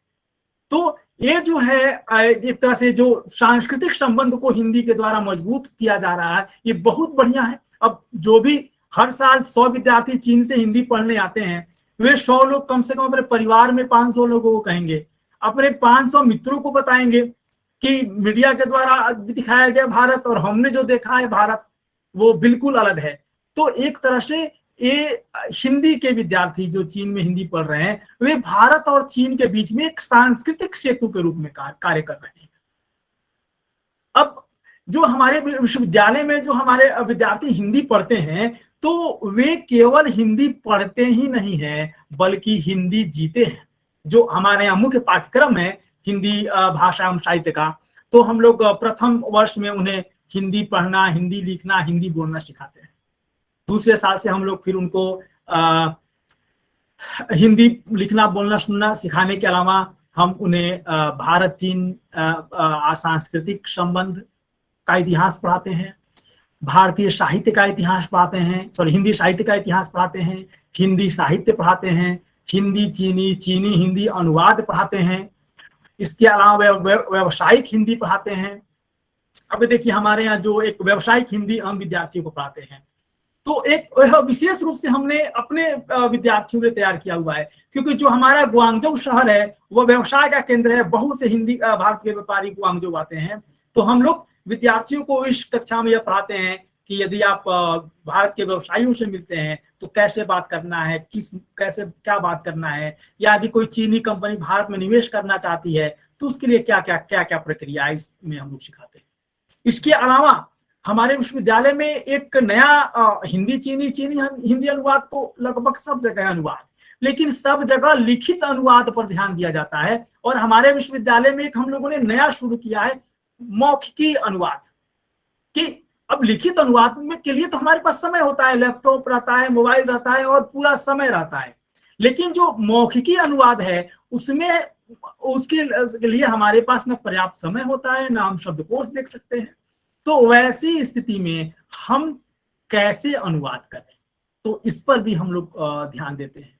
इसके अलावा जो हमारे विश्वविद्यालय में चीनी विद्यार्थी हैं, वे भारत को पढ़ने के लिए, भारत को समझने के लिए, भारतीय संस्कृति को समझने के लिए कई तरह से प्रयास करते हैं। एक तो कक्षा में हम लोग पढ़ाते ही हैं, दूसरा सांस्कृतिक रूप से, सांस्कृतिक गतिविधि के रूप से हम लोग विद्यार्थी भारत को समझते हैं। जैसे हर साल भारतीय साहित्य, भारतीय नाटकों का मंचन होता है, उसमें हमारे विद्यार्थी भाग लेते हैं। भारतीय नृत्य का कार्यक्रमों में भाग लेते हैं। दूसरा, एक जो सबसे महत्वपूर्ण है, भोजन। हमारे विश्वविद्यालय में हर साल एक भोजन प्रतियोगिता होती है, और सारे जितने भी विदेशी भाषा के विद्यार्थी हैं वो जो विदेशी भाषा पढ़ते हैं उस देश का भोजन बनाकर और विश्वविद्यालय में एक स्टॉल लगाते हैं।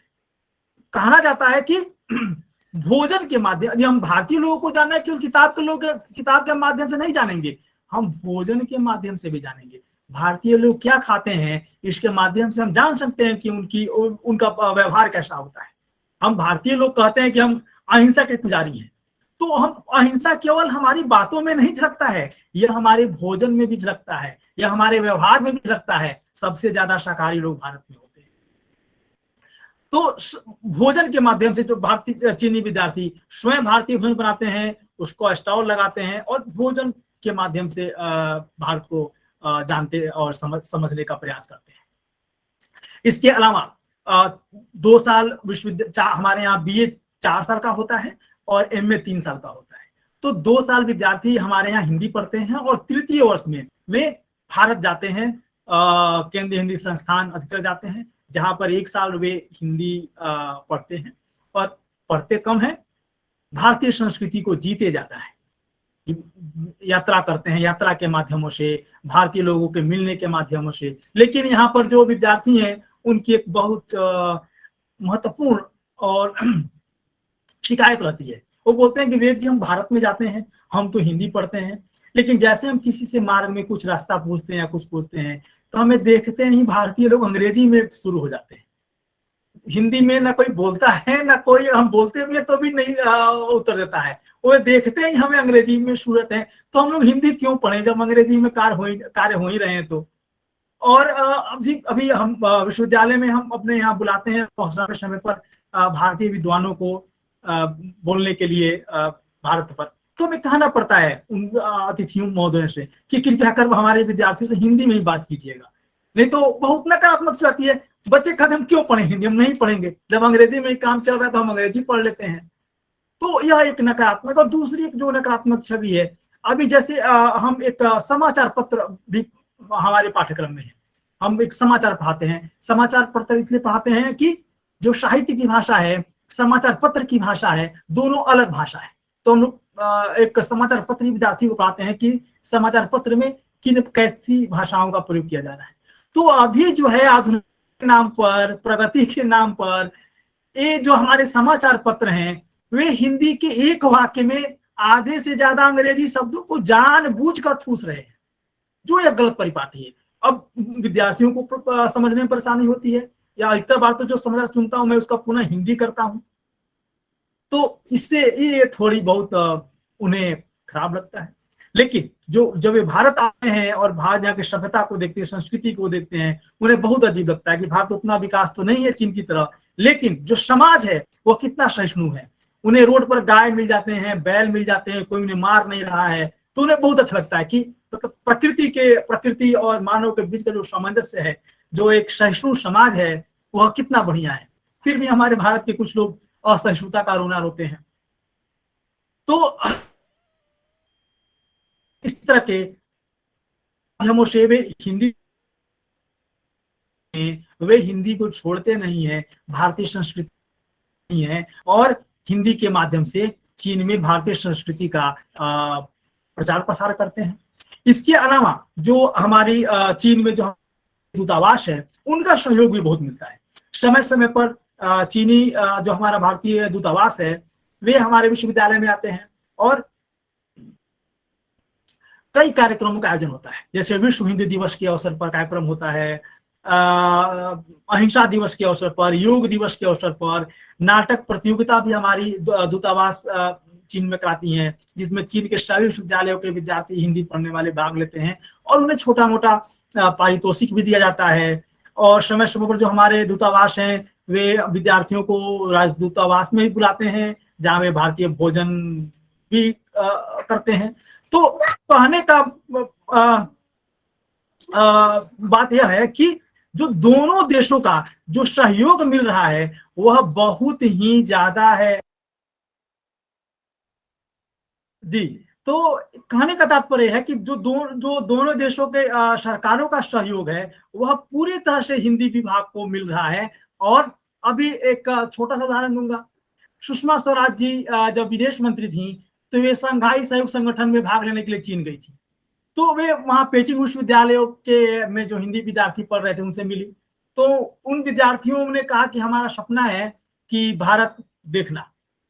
और एक महीने के अंदर सुषमा स्वराज जी ने वही विदेश मंत्री से कहा, वही कहा उन्होंने, विदेश मंत्री जी ने कहा स्वराज ने कि हमारे देश के 2 विदेश मंत्री भी हमारे देशों की दोस्ती को उतना प्रगाढ़ नहीं कर सकते जितना चीन के छात्र जो हिंदी करते हैं वे कर सकते हैं। और 1 महीना के अंदर में ही उन विद्यार्थियों को भारत भेजा गया और भारत के कई जगहों पर घुमाया गया, और जिससे बहुत ही सकारात्मक प्रभाव पड़ा। तो कुल मिलाकर अभी जो चीन में है हिंदी, हाँ, एक और शोध के माध्यम से, अब ये तो तीसरे साल में भारत चले गए। चौथे साल में जब विद्यार्थी भारत से वापस चीन आते हैं तो चौथे साल में 2 सत्र होते हैं। पहले सत्र में विद्यार्थियों को एक लघु शोध निबंध लिखना होता है, जो चीन में बहुत अच्छी बात है। हमारे भारत में हम लोग पीएचडी में शोध निबंध लिखते हैं, एमफिल में लिखते हैं, तो एमफिल तो हर जगह है नहीं, लेकिन चीन में बीए से ही शोध निबंध लिखना अनिवार्य होता है। एमए में भी लिखना होता है, पीएचडी में लिखना ही होता है। तो चतुर्थ वर्ष के प्रथम सत्र में हमारे विद्यार्थी हिंदी में लघु शोध निबंध लिखते हैं और द्वितीय सत्र में वे हिंदी से संबंधित किसी कार्य कंपनी में जाकर कार्य का अनुभव लेते हैं। तो जो 4 साल में जो हमारे विद्यार्थी हैं हिंदी पढ़ रहे हैं, उन्हें शोध करना, हिंदी में शोध करना भी सिखा दिया जाता है, हिंदी संबंधित कंपनी में कार्य करना भी सिखा दिया जाता है। तो वे स्नातक के बाद पूरी तरह से तैयार हो जाते हैं कि यदि वे स्नातक के बाद हिंदी में शोध करने, एमए कर रहे हैं, पीएचडी कर रहे हैं, तब भी उन्हें पता है कि शोध कैसे करना है। यदि उन्हें नौकरी में करना है तब भी उन्हें पता है कि आप नौकरी में जाएंगे, कि उनको नौकरी में कार्य करने का अनुभव भी ले चुके रहते हैं।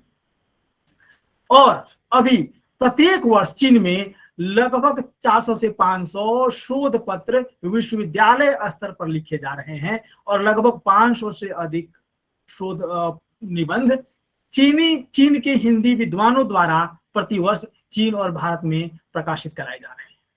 तो अभी जो चीन में जो हिंदी की जो स्थिति है वह बहुत ही संतोषजनक है।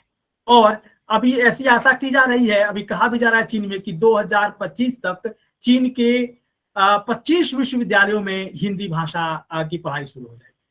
तो अभी एक तरह हम देखें तो चीन में हिंदी की प्रगति पिछले 2 दशकों में बहुत तीव्र गति से हो रही है। चीन में हिंदी बाजार की भी भाषा बनी हुई है, शोध की भी भाषा बनी हुई है। सबसे आवश्यक है, अभी केवल बाजार की भाषा नहीं बनी हुई है बल्कि हिंदी में शोध भी हो रहे हैं, हिंदी में शोध पत्र लिखे जा रहे हैं, शोध निबंध प्रकाशित कराए जा रहे हैं, और हिंदी संस्कृत साहित्यों का अनुवाद भी कराया जा रहा है हिंदी, संस्कृत, तमिल, तेलुगु से चीनी भाषा में। तो एक तरह से अभी चीन में जो हिंदी है उसकी प्रगति चतुर्दिक हो रही है। बस हमें आवश्यकता है कि हम भारतीय लोग भी हिंदी की करें। और इस यहाँ पर मैं एक मुहावरा का प्रयोग करना चाहूंगा। हम सभी ने सुना होगा, भारत में एक मुहावरा है कि गुरु गुल रह गए, चेला चीनी हो गए। यह मुहावरा भी चीन से संबंधित है।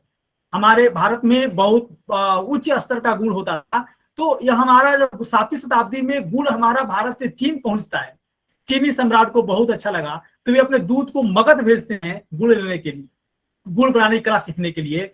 और चीनी दूत भारत आकर, मगध आकर गुड़ बनाने की कला सीखते हैं, और चीन वापस जाकर वे गुड़ से अच्छा चीनी बना देते हैं। और 10वीं शताब्दी में हमारा गुड़ बाहर से चीनी बनकर आ रहा है और भारत में हाथों हाथ लिया जा रहा है। तो हम जो भारतीयों की हैं, यही मानसिकता हो गई है कि जब तक हमारा गुड़ बाहर से चीनी बनकर नहीं आएगा, हमारा वेद वेदा बनकर नहीं आएगा, हमारा योग योगा बनकर नहीं आएगा, हमारा आयुर्वेद आयुर्वेदा बनकर नहीं आएगा, और एक दिन हिंदी भी बाहर से हिंदा बनकर नहीं आएगी, तब तक हम उसे हम उसको नहीं करेंगे। तो हमें इस मानसिकता से निकलनी है, हमें हीन भावना से निकलनी है, जो अभी हमारे हिंदी के विद्यार्थियों में भारत में बहुत बड़े हीन भावना से ग्रसित हैं। कोई पूछता कर रहा हूं, सामने वाला इस उत्तर देता रहता है जैसे उसने हिंदी पढ़कर कोई बहुत बड़ी गलती कर दी हो। तो हमें आवश्यकता है स्वयं में आत्मविश्वास लाने की, क्योंकि हमारे विद्यार्थी, भारत के विद्यार्थी हिंदी पढ़ रहे हैं, पीएचडी कर रहे हैं, कर रहे हैं, वे यह भी जाने कि आज वे केवल भारत में हिंदी के क्षेत्र में नौकरी के अवसर न ढूंढे, विश्व भाषा बन चुकी है। भारत से बाहर हिंदी के क्षेत्र में व्यापक कार्य के अवसर मिल रहे हैं। इसका छोटा उदाहरण चीन में मैंने दे दिया। चीन के 17 विश्वविद्यालय में हिंदी है, और हर जगह चीनी सरकार 17 भारतीय शिक्षकों को आमंत्रित करती है। तो जो हमारे मित्र हिंदी से पीएचडी हैं, 2-3 साल का कार्य अनुभव है, वे आराम से चीन में आ सकते हैं, हिंदी पढ़ा सकते हैं, हिंदी में पोस्ट डॉक कर सकते हैं एक अच्छी सैलरी के साथ। इसके अलावा अभी विश्व के लगभग 150 देशों में हिंदी की उपस्थिति है, तो वहां भी हिंदी से संबंधित कार्य किए जा सकते हैं। तो हमारे हिंदी के विद्यार्थियों से कि वे हिंदी पढ़ें, हिंदी के साथ साथ संभव है तो कोई विदेशी भाषा भी पढ़ें, संभव हो तो भारत की किसी अन्य भाषा का भी, दक्षिण भारत की भाषाओं का, उड़िया, पंजाबी, नेपाली, तमिल, किसी भी अन्य क्षेत्रीय भाषा का भी ज्ञान रखें, और भारत से बाहर जाएं, वहां भी हिंदी के क्षेत्र में व्यापक अवसर मिल रहे हैं। तो यह जो समय है, भारत की पहचान जो विश्व में है वह हमारी संस्कृति से है, हमारी सभ्यता से है, हमारी वेदों से है, हमारी उपनिषद के ज्ञान से है, हमारे रामायण महाभारत के ज्ञान से है, भारतीय दर्शन से है। तो हमें आवश्यकता है जो हमारी सनातन संस्कृति है, जो भारतीय संस्कृति है, वेद और उपनिषद की संस्कृति है, उसको पुनः उसको अपनाएं, उस पर हम अपने उसको पुनः प्रतिष्ठित करें, और अपने अंदर आत्मविश्वास लाते हुए हिंदी को भारतीय सभ्यता संस्कृति पर जितना भी अपने से हो सके, जितना योगदान हो सके, लघु योगदान हो सके, हिंदी को भारतीय संस्कृति के उत्थान में दे। बहुत बहुत आभार सर। बहुत बहुत धन्यवाद आदरणीय विवेकमणि त्रिपाठी जी। आज आपने हमारी आंखें खोल दी, क्योंकि चीन के बारे में हमारी जो दृष्टि थी, जैसे कि आपने पहले ही बता दिया था कि हमारे मीडिया के जो लोग जो है चीन की मीडिया के लोग भारत को, जिसकी वहां पर उसका अपप्रचार किया जाता है, और उसी तरह भारत की मीडिया के लोग चीन के जो वहां के माहौल के संबंध में अपप्रचार करते हैं।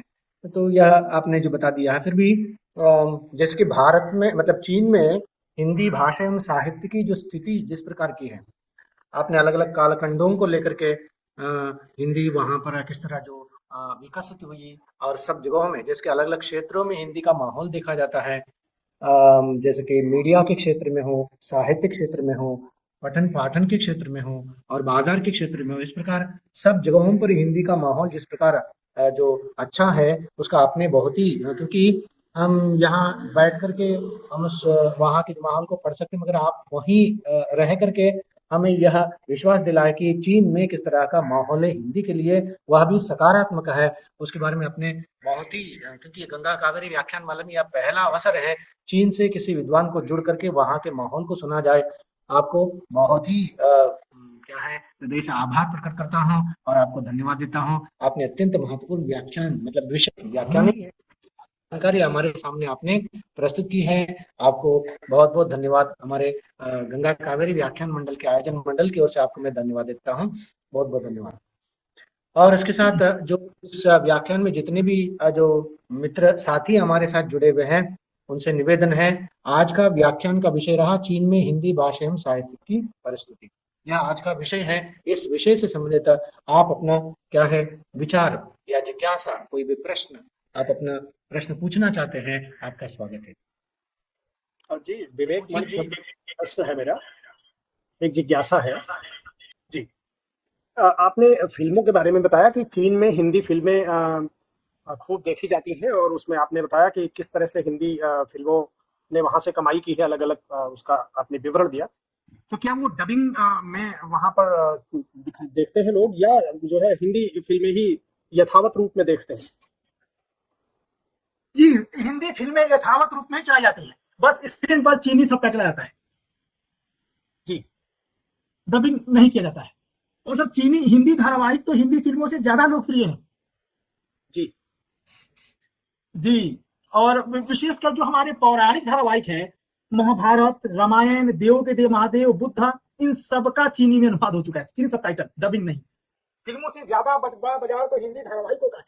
उसके अलावा जो हमारे शास्त्रीय नृत्य हैं, कुचिपुड़ी, भारतनाट्यम, इनका भी बहुत ज्यादा रुचि है, और बहुत से चीनी लोग भारत आते हैं, दक्षिण भारत जाते हैं, वहां से विशेषकर भारतनाट्यम सीखते हैं, और वहां जाकर अभी विद्यार्थियों को सिखाते हैं। योग का बाजार तो है ही, योग का बाजार तो बहुत ज्यादा है। हर तीसरा चौथा चीनी व्यक्ति महीने में कम से कम 20-30 हजार रुपया योग पर खर्च करता है,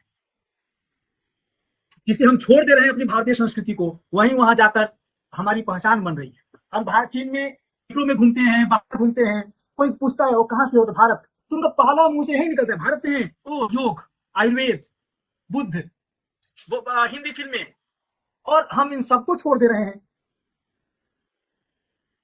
जी जी, धन्यवाद।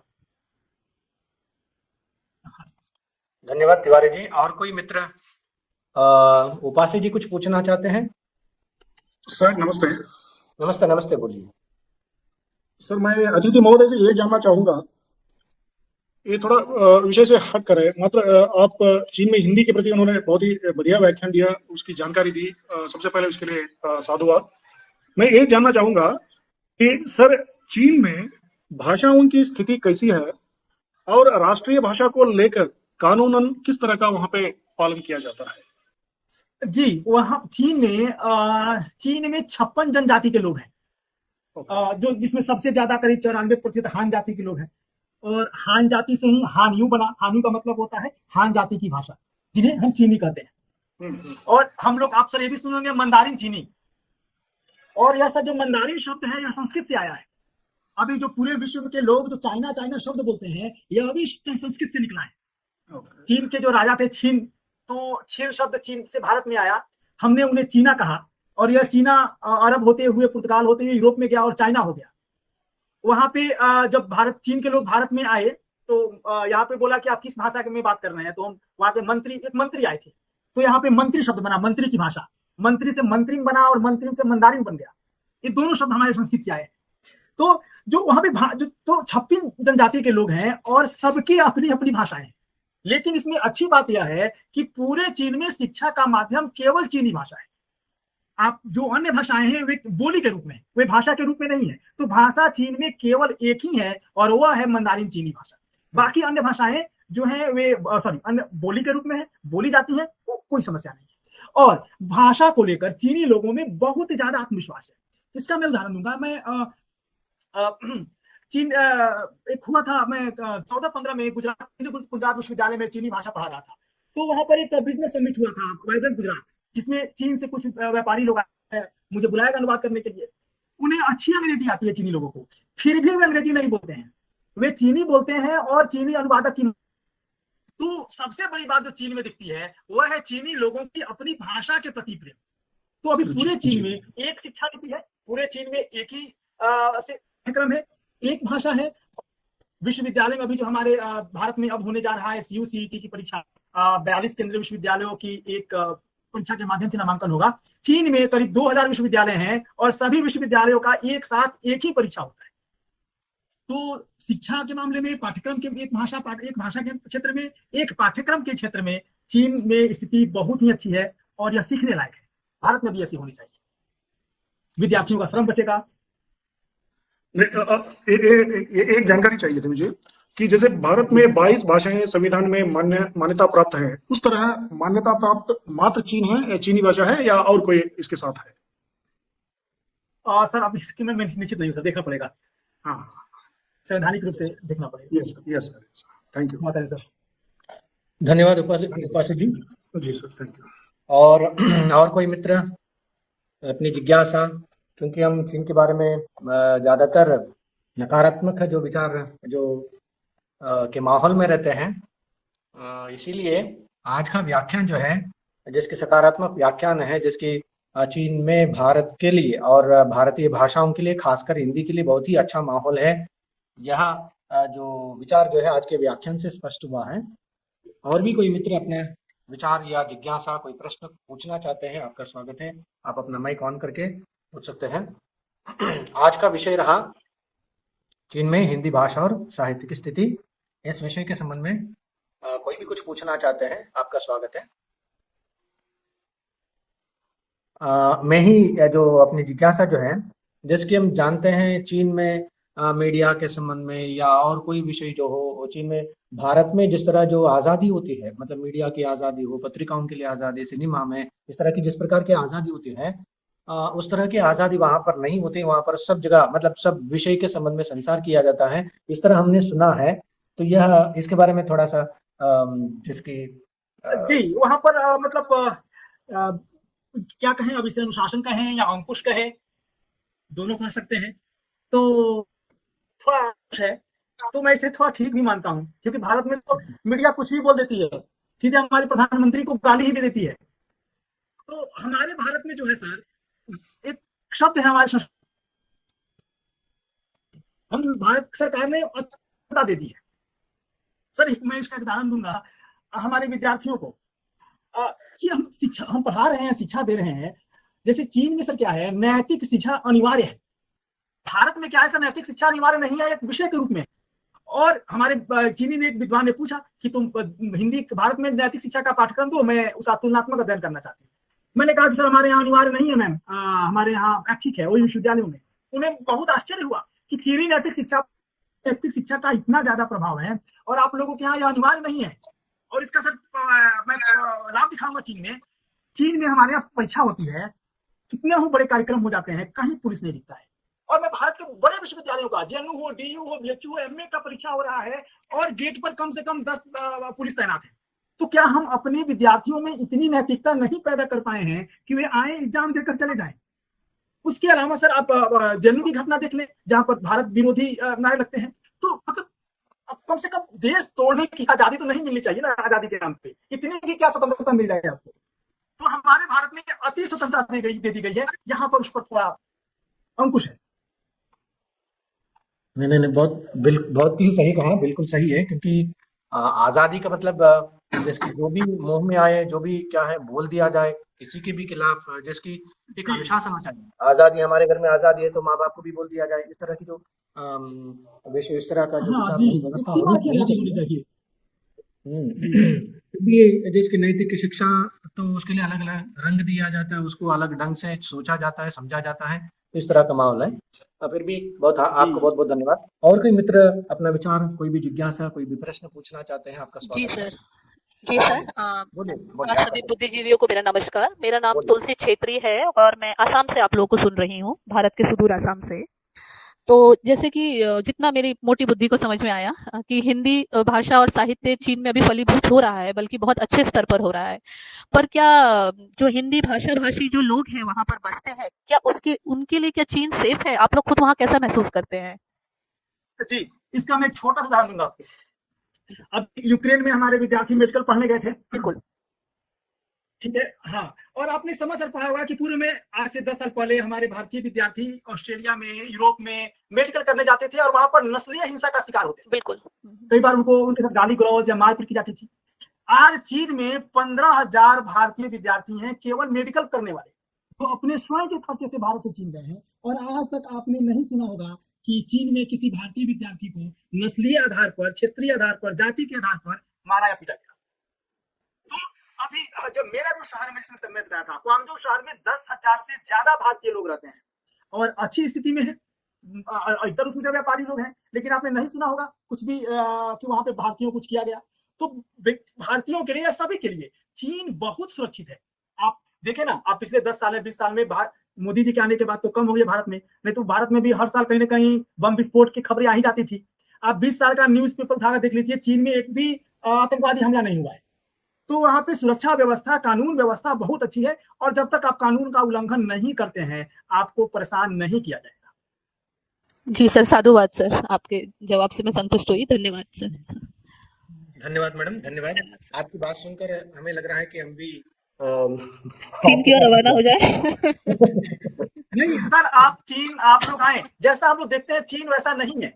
और जो चीनी लोगों में सर दो है, मतलब तीन, किसी भी देश के बीच में 3 संबंध होते हैं, राजनीतिक, आर्थिक और सांस्कृतिक। राजनीतिक संबंध तो नेता देखेंगे, व्यापारिक संबंध व्यापारी देखेंगे, लेकिन जो सबसे महत्वपूर्ण होता है वह सांस्कृतिक संबंध, क्योंकि वह दो देशों की जनता के बीच में होता है। और राजनीतिक संबंध भी एक तरह से भारतीय संबंध में बहुत ही मतलब अच्छी है। क्यों? इस मामले में आप देखें, हमारे यहाँ भारत चीन के बीच में डोकलाम हुआ, लद्दाख था, लेकिन दोनों जगह कहीं भी गोली नहीं चली। दोनों देशों के जो सेना थे वे कंधे से एक दूसरे को हटा रहे थे। तो भारत चीन के बीच में 1962 के बाद से गोली नहीं चली है। तो यह हमारी सीमा विवाद की सुंदरता है। हाँ, सीमा विवाद है, लेकिन कम से कम गोली बात नहीं चल रही है, बातचीत के माध्यम से सुलझाया जा रहा है। और जो सबसे बड़ी बात है, भारत चीन संबंध 2000 साल का है और भारत चीन के बीच विवाद 70 वर्षों का है। तो हम 70 वर्षों के आधार पर 2000 वर्षों को क्यों भुला दें? और जो विवाद है भारत चीन के बीच विवाद, यह हमारे भारत एवं चीन के पूर्वजों ने इसको नहीं छोड़ा है, यह अंग्रेजों द्वारा उत्पन्न किया हुआ है। हम इसको ढो रहे हैं, और सीमा विवाद एक दिन में शुरू नहीं होता है। साधारण लोगों के बीच में हम भारतीय संबंध को कैसे आगे बढ़ा सके, इस पर ध्यान दें। और इस मामले में चीनी आम लोगों के बीच में भारत की छवि बहुत ही बढ़िया है। भारतीय मतलब है बुद्ध। देखेंगे भारत के हैं तो आप भगवान बुद्ध हैं, आप आईटी के जानकार हैं, आप नृत्य के जानकार हैं, तो बहुत बढ़िया छवि है।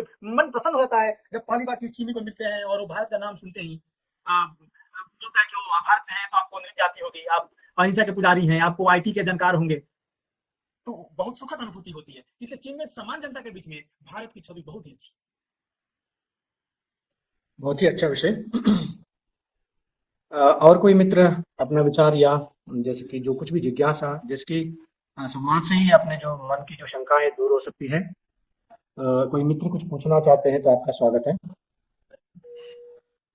क्योंकि आज के वक्ता जो है चीन में जो क्वांगतुंग विश्वविद्यालय में रहते हैं, दक्षिण एशियाई भाषा एवं सांस्कृतिक विभाग के जो असिस्टेंट प्रोफेसर हैं, तो उनके साथ हम यहाँ बैठकर, अपने घर में बैठकर, क्योंकि सुदूर लगभग 3-4 हजार, उससे भी ज्यादा होगा शायद, किलोमीटर के जो दायरे पर वो बैठे हुए हैं, उनके साथ हमारे घर में बैठकर हम संवाद कर रहे हैं। यह आज की जो तकनीकी जो है, इसकी जो कमाल वह हमें इसे स्वीकार करना ही चाहिए। कोई भी मित्र अपना विचार व्यक्त करना चाहते हैं? प्रणाम, बोलिए। हाँ, मोहिन तिवारी जी बोल रहे हैं। ये हमारे जयशंकर तिवारी जी जो है ना, उनके पुत्र हैं, जो बहुत ही जो साहित्य से जो बहुत ही रुचि रखने वाले हैं। बोलिए तिवारी जी। मोहिन जी, प्रणाम सर, प्रणाम सर। मैंने आपको सुना सर, और चीन में हिंदी साहित्य और हिंदी के बारे में जो आपने बताया, और पूरा 2000 वर्षों से लेकर के जो इतिहास, पूरा बहुत अच्छा लगा। मेरा प्रश्न इसी से रिलेटेड है थोड़ा सा, जो भारतीय संस्कृति में हमारा अभिन्न अंग है योग। तो मैं ये जानना चाह रहा हूँ कि मैंने योग से स्नातक और परास्नातक किया है, अभी मैं शोध में जाने वाला हूँ योग के विषय से ही। तो मेरी जिज्ञासा ये है कि चीन में, या कहें आप तो चीन में हैं, तो मैं उसी विषय में आपसे जानना चाहूंगा कि चीन में योग की क्या स्थिति है, या योग का कैसा माहौल है, इस विषय में कुछ बात। हाँ, देखिए, चीन में योग 2 स्तर पर योग को विकसित किया जा रहा है। एक भारत सरकार के अनुसार मोदी जी आए हैं तो उन्होंने जहां जहां विदेशों में जो भारतीय दूतावास है, कौंसलावास है, वहां पर वे एक योग शिक्षक भेज रहे हैं। जी और दूसरा, चीन के 600 शहरों में योग केंद्र हैं और बड़े बड़े शहरों में शंघाई, बेइजिंग में जो है, उनमें तो एक शहर में 50 से अधिक योग केंद्र हैं और अच्छा बहुत से भारतीय योग गुरु वहां पर योग पढ़ा रहे हैं। यदि आप योग बहुत अच्छा जानते हैं तो आप अपना योग का एक वीडियो बनाएं बढ़िया सा और जी मुझे भेजें। मैं वहां पर यहाँ पर बहुत से योग केंद्रों को भेजूंगा। और यहाँ पर जितने भी लोग योग पढ़ा रहे हैं भारतीय गुरु, किसी की सैलरी 1 लाख से कम रुपए नहीं है। जी और अगर चल जाने पे तो 2 लाख, 4 लाख, 5 लाख। मतलब जो यहाँ पे योग गुरु हैं, जो चीनी योग गुरु हैं, वो तो 50 लाख से कम की गाड़ी पर आते ही नहीं है। जी तो इतना ज्यादा योग पर अभी है। अभी अभी यहाँ क्या है, चीन में हर जगह आपको जिम बने हुए हैं और जहां जहां जिम है वहां वहां योग है। क्योंकि जो युवा है वो तो जिम कर लेंगे, लेकिन जो 50 पार है, 60 पार है, वे क्या करेंगे? तो उनके लिए उसी जिम में एक योग केंद्र और एक नृत्य केंद्र दोनों होता है। जी तो बहुत ज्यादा योग के क्षेत्र में आप योग में गुरु बने, थोड़ी भाषा लाएं, भाषा बढ़िया हो, आप हिंदी, चीनी, अंग्रेजी भाषाओं में उसको रख सकें जो उसके सूत्र हैं। तो चीन में भी योग के बहुत अच्छे अवसर हैं जी सर और सम्मान है, सबसे बड़ी बात। जी जी जी बिल्कुल बहुत बहुत धन्यवाद सर जी बहुत धन्यवाद धन्यवाद महिम जी। और कोई मित्र कुछ पूछना चाहते हैं, कुछ जानकारी प्राप्त करना चाहते हैं? ये तो किसी क्या है, सुनी हुई कही हुई जानकारी नहीं है, वह फर्स्ट हैंड जानकारी है, उनसे हम प्राप्त कर रहे हैं। और कोई मित्र कुछ पूछना चाहते हैं? नहीं तो हम आगे बढ़ेंगे, क्योंकि आज का इनका जो बहुत ही महत्वपूर्ण विषय है, चीन में हिंदी भाषा और साहित्य की स्थिति। और इन्होंने बहुत ही सकारात्मक जो वातावरण का उन्होंने चित्रण किया है। चीन में जिस प्रकार हिंदी के लिए हो, भारतीय संस्कृति के लिए हो, किसी तरह सोचा जाए तो यहाँ पर ही भारतीय संस्कृति को मतलब उतना क्या है, महत्व जी, हम की भूल दृष्टि चुके से हैं नहीं सर। देखा जाता है वर्तमान में। जी अगर उसको अलग तरह का रंग दिया जाता है, मगर जी वहां पर जिस तरह की जो स्थिति है उसका आपने सकारात्मक रूप जो उसका आपने चित्रण किया, आपका बहुत बहुत धन्यवाद। मेरे मित्र प्रभु जी कुछ पूछना चाहते, बोलिए। पूछना नहीं सर, मुझे साधुवाद देना है जयशंकर तिवारी जी को और आपको। हम कभी कभी आगे जुड़ते हैं, लेकिन आप लगातार इस कार्यक्रम को इस इंफॉर्मेटिव के रूप में जो इच्छुक हैं दुनिया भर के लोगों के लिए आप प्रदान कर रहे हैं। आप दोनों तो मुख्य तौर पर साधुवाद के हकदार हैं और विवेक जी से तो ये जानकारी में मिली है और ये कार्यक्रम इसी तरह बना रहे और हम भी साथ जुड़े रहेंगे। यही धन्यवाद मुझे बहुत बहुत धन्यवाद आपकी प्रशंसा के लिए, बहुत बहुत धन्यवाद। और इस तरह हम कार्यक्रम करते रहेंगे। और कोई मित्र कुछ पूछना चाहते हैं? नहीं तो हम आगे बढ़ते हैं। ठीक है, आज के इस कार्यक्रम का जो अंतिम पड़ाव है, धन्यवाद समर्पण। मैं श्री लाल बहादुर शास्त्री महाविद्यालय गोंडा के हिंदी विभाग के अध्यक्ष डॉक्टर शैलेंद्र नाथ मिश्र जी से निवेदन करता हूं ताकि वे आए और आज के इस कार्यक्रम का जो धन्यवाद समर्पण करते हुए कार्यक्रम की समाप्ति को ले जाए। बहुत बहुत धन्यवाद आदरणीय डॉक्टर मंजुनाथ जी। आज के 95वें व्याख्यान में गंगा कावेरी व्याख्यान माला के इस शुभ अवसर पर चीन में हिंदी भाषा और साहित्य की स्थिति पर जो है प्रोफेसर विवेक मणि त्रिपाठी जी का जो अद्भुत व्याख्यान हुआ है उसके प्रति मैं उनके प्रति धन्यवाद ज्ञापित करता हूँ। आदरणीय सर ने बहुत गंभीरता से, बड़ी शुद्धता से जिन चीजों को बताया है उनमें बहुत सारी चीजें ऐसी थी कि जो पहले से हमको जानकारी में हम लोगों के पास नहीं थी। एक भावना जो बनी हुई थी उसको आपने काफी अच्छे तरीके से तोड़ने का काम किया। हिंदी भाषा और हिंदी साहित्य के स्थिति को लेकर के आपने हिंदी फिल्मों का बहुत अच्छा जो है जिक्र किया। उसकी लोकप्रियता जो चीन में है, धारावाहिकों को, जो पौराणिक हमारे धारावाहिक हैं या इस तरह के जो तरह के दिखाए जा रहे हैं उनका हिंदी में भी और हिंदी अनुवाद चीनी में अनुवाद करके जो चीजें वहां दिखाई जा रही हैं उनके बारे में आपने बहुत अच्छे ढंग से बताया। सबसे बड़ी बात ये बताई कि बहुत सारी सांस्कृतिक चीजें जो है बिल्कुल एक जैसी हैं।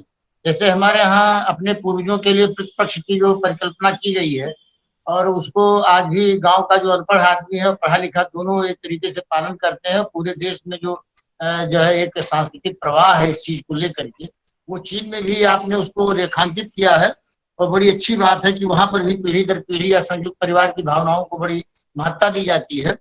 दूसरी चीज ये आपने बताया कि बहुत सारी चीजों का जो अनुवाद हुआ, जैसे 25 उपन्यासों का जो चीनी के बहुत अच्छे, चीनी में बहुत अच्छे उपन्यास थे, उनका हिंदी में, जो हिंदी के भारतीय भाषाओं के जो अच्छे उपन्यास थे उनका जो है वहां पे अनुवाद हुआ, उस माध्यम से भी। तो अनुवाद एक बड़ा क्षेत्र था। दूसरा क्षेत्र आपने जो हमारी क्लासिक कृतियां हैं, रामायण और पंचतंत्र, महिला आंचल, इन सब चीजों का जो अनुवाद हुआ है, निश्चित तौर पर वहाँ लिखा पढ़ा जा रहा होगा, उन चीजों को वहां पर जनता के पास जाने का मौका मिलेगा। इसी तरीके से आपने जो चीन में हिंदी के लिए काम करने वाले विद्वान हैं उनको पद्म भूषण और यहाँ के जो तरह तरह के पुरस्कार हैं, जैसे सारस्वत भारत विद्यापीठ, आनंद कुमार स्वामी पुरस्कार, इन सबका जिक्र किया। पर्यटन और मेडिकल क्षेत्र का जो भाषागत प्रभाव है वहां पर, उसका भी आपने बहुत अच्छे ढंग से चर्चा किया। योग को आपने लिया। भारत चीन वार्ता पत्रिका, मीडिया में खास करके जो देशों के छवि को बनाने का काम करने वाली चीजें हैं, वो मीडिया के द्वारा ही हम लोगों तक आ पाती हैं। उस पर भी आपने बड़ी सूक्ष्म दृष्टि जो है डाली। हिंदी शिक्षण को भारत और चीन दोनों सरकारों का जो संरक्षण मिल रहा है, राज्य के जो आश्रय मिल रहा है, ये बहुत बड़ी चीज है किसी भाषा और साहित्य के विकास के लिए। जो 4 पीठों की स्थापना हुई है, अभी आपने 17 विश्वविद्यालय के में पढ़ाई हो रही है हिंदी की, उसके बाद 25 विश्वविद्यालयों में और योजना है। लक्ष्य शोध प्रबंध आपके यहाँ BA स्तर पर ही हो जाता है क्योंकि 4 वर्ष का है। बाजार और शोध के क्षेत्रों को लेकर के आपने बड़ा जो है अच्छी भूमिका भाषा की और हिंदी की जो बताई है। उन सब चीजों को समझने के बाद ये लगता है कि हमारे देश में हिंदी भाषा को लेकर के जो तमाम सारी शंकाएं हैं, वो सारी शंकाएं देश के अंदर तो मजबूत हैं।